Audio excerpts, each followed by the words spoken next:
اب آگے چلیے، اس سے پہلے کیا تھا؟ پہلے رکوع میں اللہ تعالیٰ کی صنائی اور خلقت، آسمان زمین بنائے، دریا چلائے اور ان میں سے موتی نکلتے ہیں، پہاڑ ہیں، پہاڑ جیسے جو ہے جہاز چلتے ہیں۔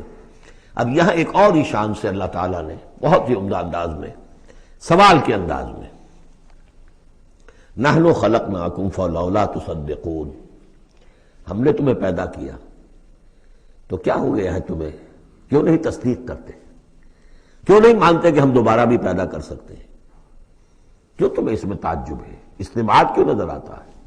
نحن خلقناکم، ہم نے تمہیں پیدا کیا، فلولا تصدقون افرأیتم ما تمنون، کیا تم نے کبھی غور کیا جو تم ٹپکاتے ہو، وہ منی جو تم ٹپکا دیتے ہو؟ انتم تخلقونہ ام نحن الخالقون، رحم مادر میں اس کی تخلیق تم کرتے ہو یا ہم کرتے ہیں؟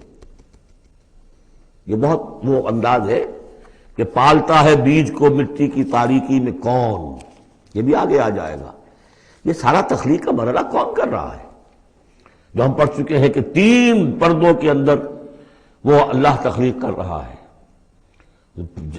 ابڈومینل وال بھی ہے، پھر یوٹرس کی وال ہے، پھر اندر وہ جھلی ہے، 3 پردوں میں، فی ظلمات ثلاث۔ کون تخلیق کر؟ تم تخلیق کرتے ہو، تم نے اعضاء بنائے ہیں وہاں جا کے، تم نے ان کی آنکھیں اور کان بنائے ہیں۔ نحن خلقناکم فلولا تصدقون افرأیتم ما تمنون، تم نے تو بس وہ بوند تھی وہ ٹپکا دی۔ انتم تخلقونہ ام نحن الخالقون، تم اسے بناتے ہو اور تخلیق کرتے ہو مختلف مراحل سے، نطفہ اور علقہ اور مضغہ، یہ سب کچھ تم کرتے ہو یا ہم کرتے ہیں؟ اس کا جواب سکھایا ہے، جہاں بھی یہ سوال آئے اس کا جواب دیجئے فوراً، بل انت یا رب، پروردگار تو کرتا ہے، ہم نہیں کرتے۔ یہ ساری کاریگری، صنائی، مصوری، خلاقی، یہ سب تیری ہے۔ نحن خلقناکم فلولا تصدقون ارأیتم ما تمنون انتم تخلقونہ ام نحن الخالقون نحن قدرنا بینکم الموت وما نحن بمسبوقین۔ یہ آیت بھی مشکلات القرآن میں سے ہے، بہرحال اس کی ایک توجیہ جو میری سمجھ میں آئی ہے وہ میں عرض کر رہا ہوں۔ ہم نے تمہارے مابین موت کو ٹھہرا دیا ہے اور ہم نہیں ہیں عاجز آنے والے۔ تمہارے مابین موت سے کیا مراد ہے؟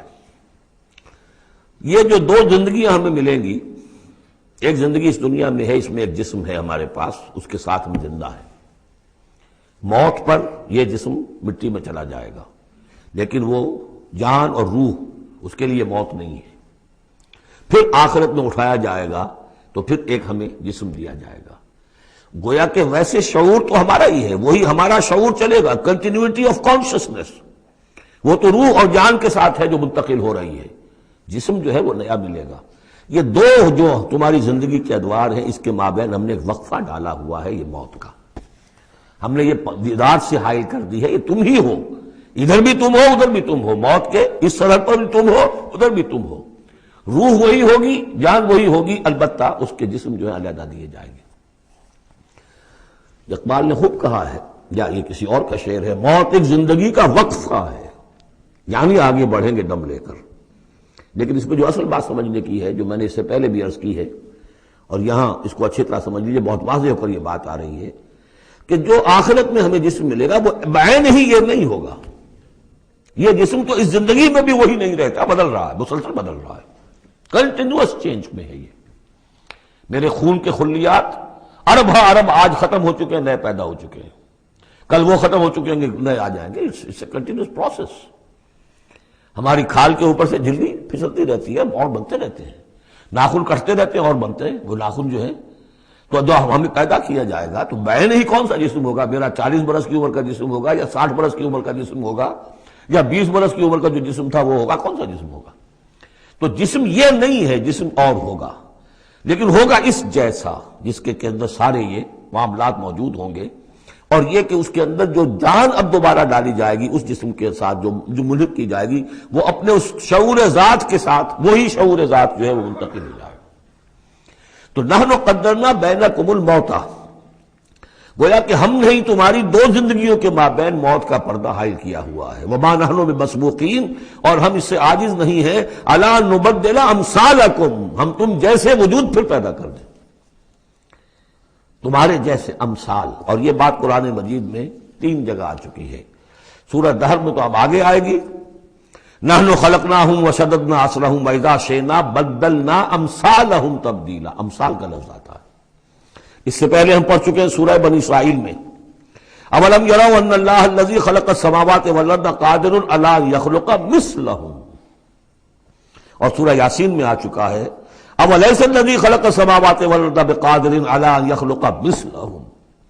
تو ہمارے جیسے جسم ہوں گے وہ، لیکن اس میں وہ روح اور جان منتقل جب ہو جائے گی تو اس کا شعور، وہ یادداشت میں نے کیا کیا تھا، وہ اس کی کنٹینیوٹی ہے. جیسے اب بھی میرا شعور ذات جو ہے وہ کنٹینیوس ہے، وہ تو وہی ہے جو 20 برس پہلے تھا، وہی اب بھی ہے، لیکن میرے جسم کے اندر تو نہ معلوم کتنے تغیرات آ چکے. الا نبدل امثالکم وننشئکم فیما لا تعلمون. اور ہم تمہیں اٹھا دیں اس تخلیق میں جسے تم جانتے نہیں ہو، اب نہیں جان سکتے تم، اس میں اٹھا دیں گے تمہیں، یا اس عالم میں اٹھا کھڑا کریں گے جس سے تم واقف نہیں ہو، عالم آخرہ میں. وَلَقَدْ عَلِمْتُمُ النَّشْأَةَ الْأُولَىٰ. تمہارے علم میں ہے پہلی مرتبہ کا اٹھان، تمہیں معلوم ہے. تمہارے مٹی کے اجزاء ہیں سلالۃ من ماء مہین. اس پر جیسا کہ میں عرض کر چکا ہوں کہ ذروہ سلام جو چوٹی ہے قرآن کی وہ ہے کہ جو سورہ مومنون میں آیا ہے.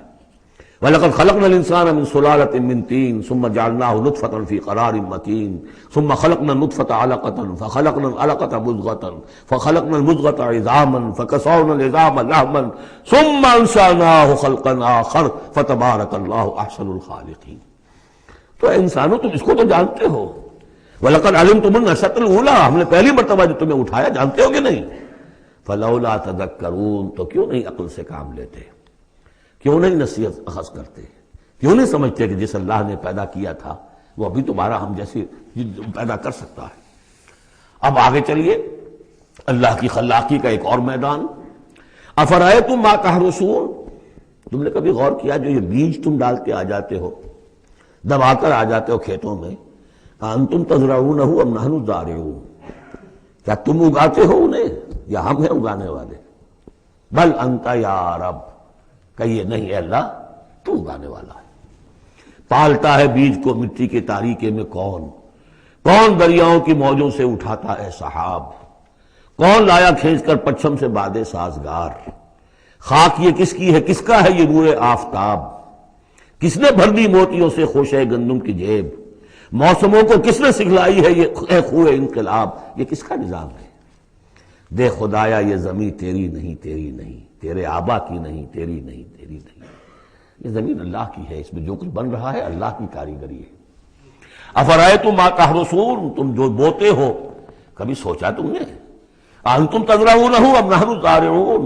کیا تم اگاتے ہو اس کو یا ہم اگاتے ہیں؟ بل انت یا رب لو نشاء لجعلناہ حطاما. ہم چاہے تو تمہاری کھیتی کو چورا چورا کر دیں، کوئی آفت سماوی آئے، کوئی جھکڑ چلے، کوئی اولے پڑ جائیں. فظلتم تفکہون. تو اب تم بیٹھے رہو باتیں بناتے ہوئے، چیختے چلاتے ہوئے. انا لمغرمون. ہم پر تو بڑا تاوان آ گیا، ہم نے بیج ڈالا، ہم نے کھاد ڈالی، ہم نے یہ کیا، سب بیڑا غرق ہو گیا. انا لمغرمون. ہم پر تو بہت بڑا تاوان آ گیا. بل نحن محرومون. بلکہ ہم تو محروم ہو کر رہ گئے. افرأیتم الماء الذی تشربون. کبھی تم نے غور کیا وہ پانی جو تم پیتے ہو، انتم انزلتموہ من المزن ام نحن المنزلون. کیا بادلوں سے تم نے اسے اتارا ہے، برسایا ہے، یا ہم ہیں برسانے والے؟ بل انت یا رب. یقیناً اے پروردگار تو ہے اتارنے والا. لو نشاء لجعلناہ اجاجا. اگر ہم چاہیں تو اسے کڑوا کر دیں. فلولا تشکرون. تو کیوں شکر نہیں کرتے؟ افرأیتم النار التی تورون. کبھی تم نے سوچا وہ آگ جو تم جلاتے ہو، روشن کرتے ہو، انتم انشأتم شجرتها ام نحن المنشئون. کیا اس کے درخت کو تم نے بنایا ہے، اٹھایا ہے، اگایا ہے، یا ہمیں اگانے والے؟ بل انت یار. اب دیکھیے یہ اسلوب پورے قرآن میں اور کہیں نہیں. یہ سوال، یہ جواب. افرأیتم النار التی تورون انتم انشأتم شجرتها ام نحن المنشئون نحن جعلناها تذکرۃ ومتاعا للمقوین. ہم نے بنا دیا اس کو ایک نشانی یاد دلانے کو، اور جنگل والے اور مسافروں کے لیے ایک بہت بڑی متاع. یعنی وہی درخت جیسا کہ میں نے پہلے عرض کیا تھا کہ بعض صحراؤں میں ایسے درخت ہوتے ہیں کہ جن کو رگڑنے سے جن کی شاخوں کو آگ پیدا ہو جاتی ہے۔ ویسے عام معنی میں بھی یہ ہے کہ عام طور پر لکڑی جلا کر آگ جو ہے آدمی حاصل کرتا تھا، تو درخت کس نے اگائے؟ تو وہ عام معنی میں بھی ٹھیک ہے، لیکن خاص طور پر وہ درخت جو ہے